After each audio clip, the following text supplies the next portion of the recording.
The good thing about science is that it's true whether or not you believe in it. One of the great things about science is that it is an entire exercise in finding what is true.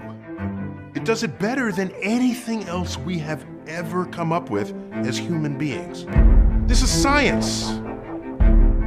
It's not something to toy with. Neil, in almost all realms of life, science has served us magnificently. When it comes to the realm of nutrition, weight loss, diet, and fitness, science has failed us epically. Hi, today I'm going to set the record straight and give you the true account of the weight loss and diet and fitness industries, and finally give credit to the real scientists in this realm.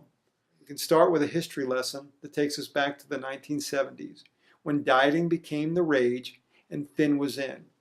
At that time, there were two opposing factions.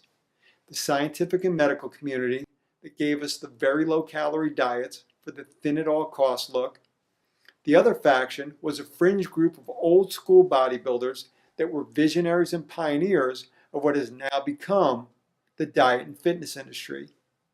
If you remember, the late 70s disco era was a pivotal moment in dieting history because people actually died from the very low-calorie diets that the experts of science and medicine prescribed.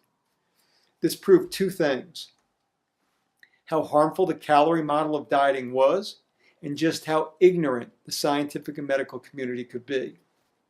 Contrary to popular belief, the people that saved us from the dark days of dieting weren't traditional 9-to-5 scientists, but a very maligned subculture of old-school bodybuilders who trained in primitive gyms and whose labs were their kitchens. One of the most prolific laboratories in the realm of nutrition, diet, and weight loss was the first Gold's Gym that opened in Venice, California in 1965. Few realize that the Mecca of bodybuilding was also the Mecca of nutrition and diet research, and it's done more to advance the specialized science than any other institution in the world. The first Gold's Gym was the crucible where the best bodybuilders in the world shared, refined, and perfected the greatest diet and sports nutrition knowledge of the 20th century. And we can't forget who the greatest scientists in this realm were. No, not a group of eggheads in white coats, but the old school bodybuilders of that era.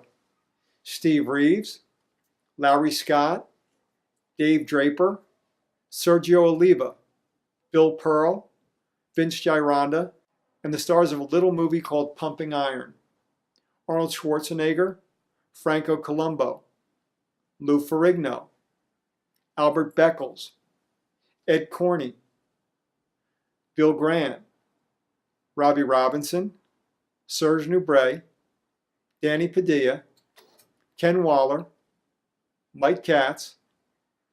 There are Frank Zane, Boyer Coe, and last but not least, the old school historian himself, Rick Drayson. Oh, hold on. We can't forget another of the greatest scientists who helped take it all mainstream.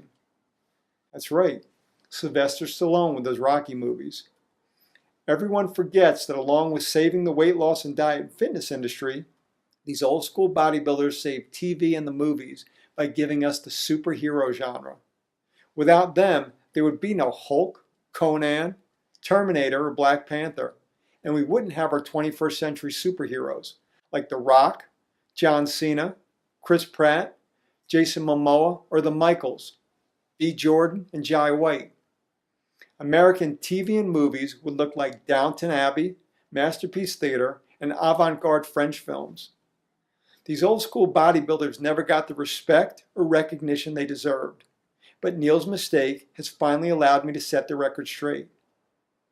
Please remember, Neil, no group of Ivy League scientists ever produced a Mr. or Miss Universe.